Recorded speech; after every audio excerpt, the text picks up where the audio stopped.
문성아입니다. 지나가던 문과생입니다. 얼마 전 서울 신라호텔에서 일이 하나 있었습니다.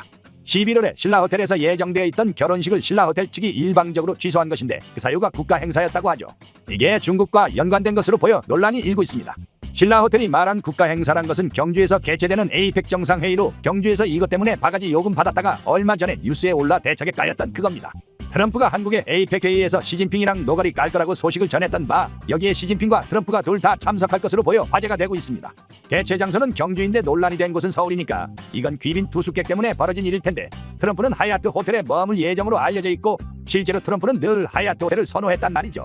그렇다면 신라호텔에 머물 만한 최고의 국빈은 일본 아니면 중국일 텐데, 일본은 지금 이시바가 사퇴한 후 자민당 총재 당선자를 기다리는 상황이라 경호 주체부터가 모호한 상황이고, 애초에 쟤네가 경호를 그렇게 빡세게 하지도 않는 편. 아무튼 그래서 신라호텔 투숙객의 정체는 유력하게 핑핑이일 것으로 보이는데, 이게 다른 방향으로도 교차 추론됩니다. 2014년도 핑핑이가 방한했을 당시에도 신라호텔에 머물렀던 적이 있어서 경호에 극도로 민감한 중공은 이미 구조를 파악해 놓은 신라호텔을 선택했을 가능성이 크죠. 그리고 지옥열차 VVVVIP 신 시진핑의 죄많은 행적을 보면 불특정 다수가 모이는 결혼식이 불안할 법도 하죠. 실제로 중국에서는 공공장소에 군중이 모이는 것 자체를 금기시하고 있어요.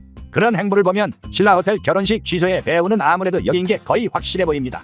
아무리 그래도 남의 나라에 손님으로 온 주제에 그 나라 결혼식을 멋대로 취소시키는 건 굉장히 선을 넘었죠. 이거 그냥 담백하게 내정 간섭입니다.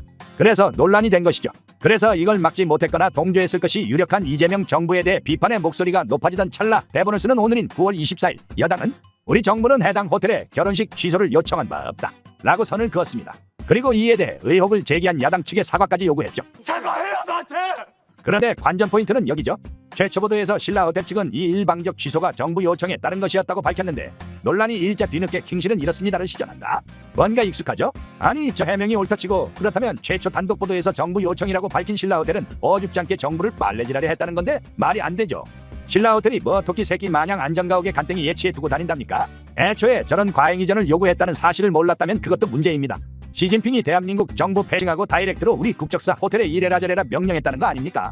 내정 간섭 당하는 것조차 모르고 내정 간섭 당했다는 게 자랑입니까? 大家好. 지금 신라호텔 측에서 피해를 보상하고 있다고 하는데 몇 달 후 대체일자까지 제시하며 1억 중반대의 비용을 전액 부담하기까지 하고 있답니다. 이는 호텔업계에서는 매우 이례적인 행보라고 합니다. 실제로도 그렇죠. 국가 행사로 인해 취소될 수 있다고 귀하게 써놨는데 이걸 굳이 나서서 피해 보상하며 덮어준다. 브랜드 가치 방어치고는 너무 과하죠. 이런 건 신라호텔이 식장 취소 피해자들에게 배상할 게 아니라 중국이 자기네 경호 활동으로 발생한 피해이니 그쪽이 배상해야 할 일 아닌가요? 우리나라 정부는 이걸 들춰낸 반동분자 때려잡을 게 아니라 기업의 손실 배상을 위해 중국의 목소리를 내야죠. 민주당 지지자들은 항상 민주당은 미국과 중국 양측에 할 말 다 한다고 하던데, 지금이 바로 그 개소리가 아니란 걸 증명할 때 아니겠습니까? 어디 한번 엘리야 앞에 바알 선지자들 마냥 잘 증명해 보시기 바랍니다. 구독, 좋아요, 알림 설정 부탁드리며 저는 마저 지나가 보겠습니다.